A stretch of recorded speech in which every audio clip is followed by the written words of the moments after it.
An electric motor, while lifting a given load, produces a tension of 4500 Newton in the cable attached to the load. If the motor winds the cable at the rate of 2 meter per second, then the power must be, right? An electric motor, while lifting a given load, produces a tension. So tension is given. Tension is equal to 4500 Newton. You know that tension is nothing but the force. So the force on the body is 4500 Newton.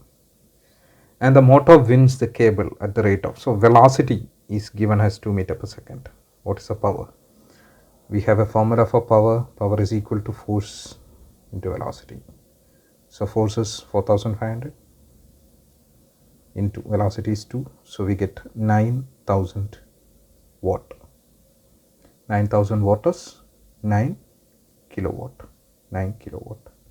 So the answer for the question is 9 kilowatt. That's option